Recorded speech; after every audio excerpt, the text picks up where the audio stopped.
Hi, today I'm making beef bone broth using grass-fed, grass-finished beef bones. And in this recipe, I'll be just using bones, salt, and vinegar to help pull all the goodness out of the bones, like the minerals and all that. But in the past, being keto or just any other type diet, I would have normally stuck celery, carrots, onion, herbs, and other spices in. But being carnivore makes it so much easier. Let's get started. So here are the beef bones. They're still frozen. And as they thaw in the oven, I'll break them up. Now I'm going to add some salt.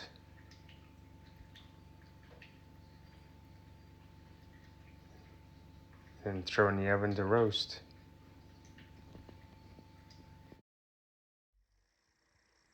Broke up the bones. Look at all the extra meat they left on the bones. The bones are all roasted. Now I'm going to transfer over to the big pot.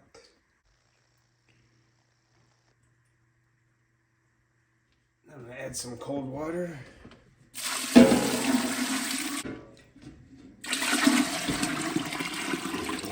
Add an apple cider vinegar to help pull the goodness out of the bones. I brought the heat up to high, and once it starts boiling, I'll turn it down to simmer and let it go overnight.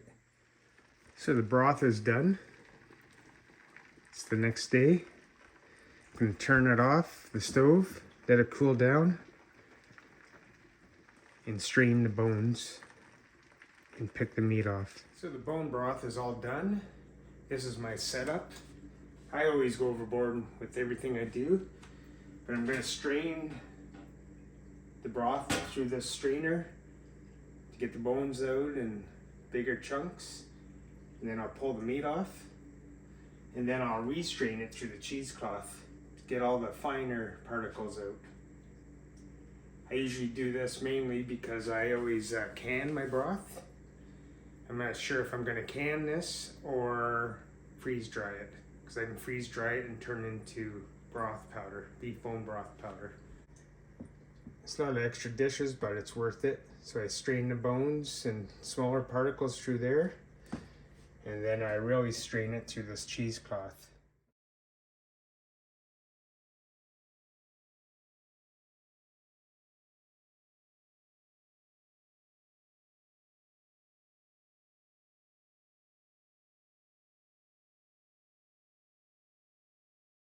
So I have all the meat off the bones, and I have the broth strained. So got a bonus. With all that meat, probably just throw that in the freezer and save it for something, maybe a egg soup, and I'll throw that meat in, nice and tender.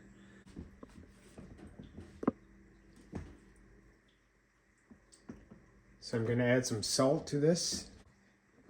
I tried it already, so it needs more salt and tastes nice and beefy. Then I'm going to add some Celtic salt.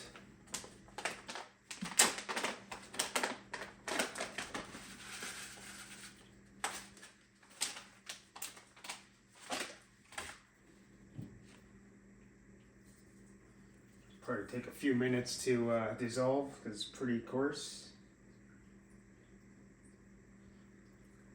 Then I'll cool it. These bones seem to be a little bit different. Last ones were knuckle bones, and there's a lot of bone marrow in it. These ones didn't seem to open up like the last one, so I'm hoping this is gelatin like my last batch. I'll even show you a little bit of how good the last batch turned out. So I just put it outside to cool it fast. My wife just shoveled this off like 2 weeks ago. I shoveled a path and driveway to the truck so Jackie can get to work this morning. This is just overnight. My tractor. Thankful for that.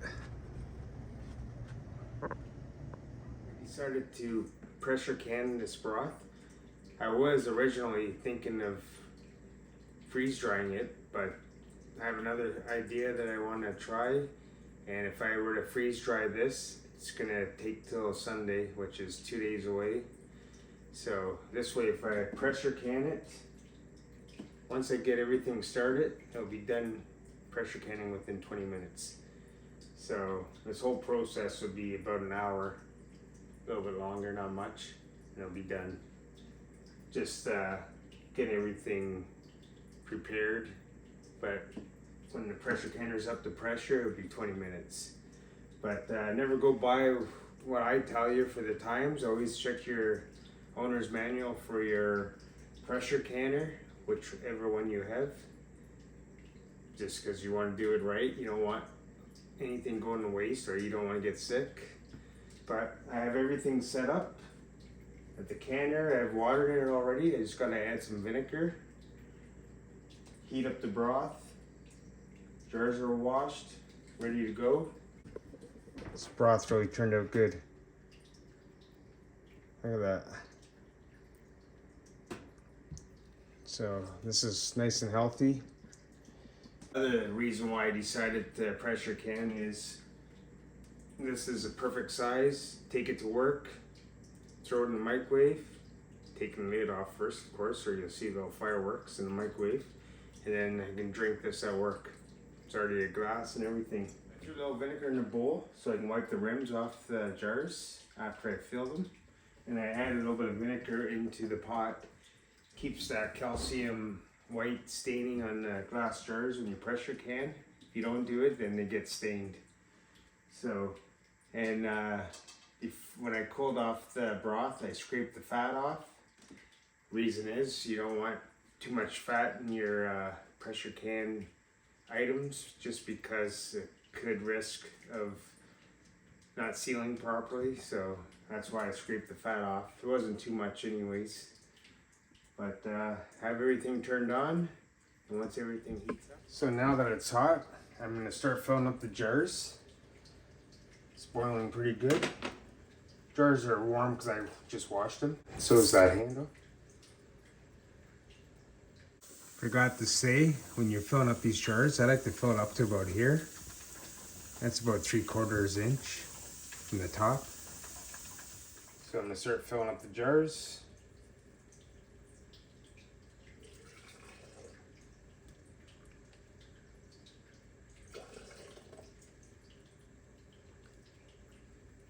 I also have the pressure canner burner on right now, so it's hot when I'm done this.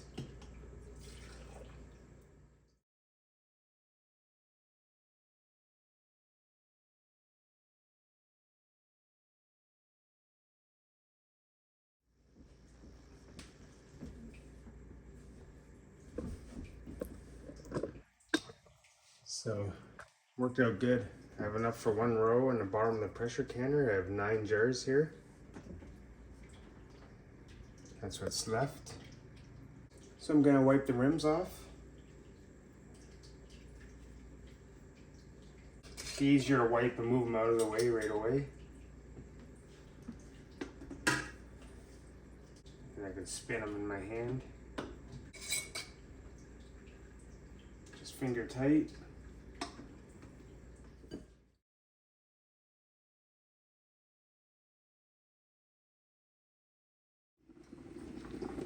So all the lids are on, just finger tight.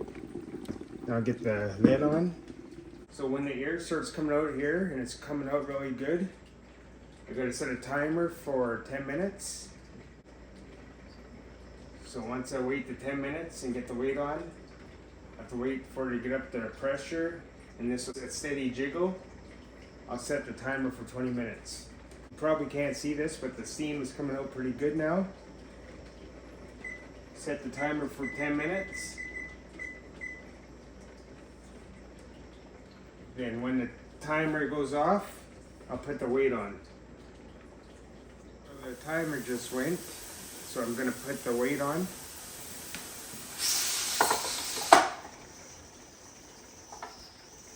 Weight starts jiggling, I'll set the timer for 20 minutes. And that's how long I'll pressure can it for. So it started jiggling, and I set the timer for 20 minutes. So the timer went off, pressure canner is done. I will turn off the stove, and then I'll just slide it over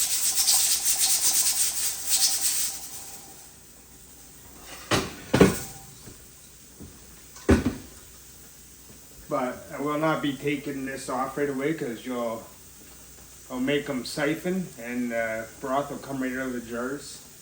They could also break them. So I'll just leave that on for like an hour. So when this safety button goes down, that's when you can pull the weight off. But I'm usually not in a rush. I'll just let it sit for a couple hours, cool down natural. And then I'll just make sure I check it. Could even stay there all night if you want to. But if anything, the lid popped off or didn't seal, kind of want to get it so you can throw it in the fridge or drink it right away so it doesn't go to waste. Because I've done it before where the lid popped off or just didn't seal. So I'd rather catch it before it goes bad and use it. So since I'm in a rush, I usually just let this sit for a couple hours, but I want to wrap up this video. So that little safety tab is down now, so I can pull this off. It's been probably about 45 minutes, and then I take the lid off like this. I lift it like that to let the hot steam out.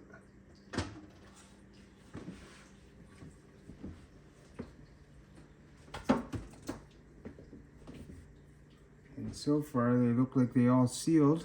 I won't know until later on. We'll hear the popping. Now I'm going to take them out of the canner. My wife doesn't know my routine yet.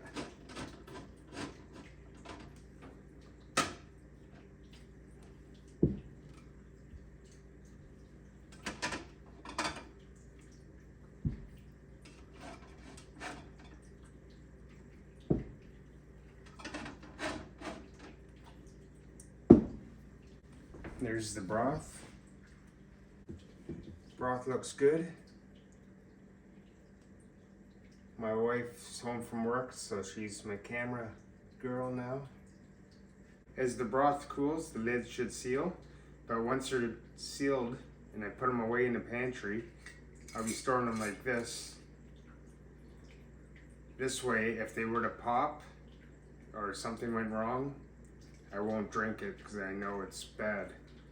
But if you keep the lid on, someone said to me before that this could pop and actually get pulled back on.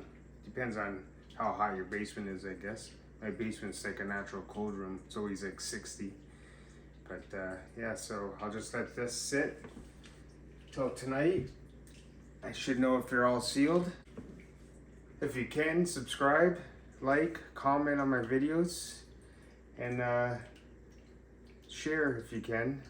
If you like any of this, check out my Northern Farm. I have other recipes on there too, and other projects. But yeah, thanks for watching. See you in the next video.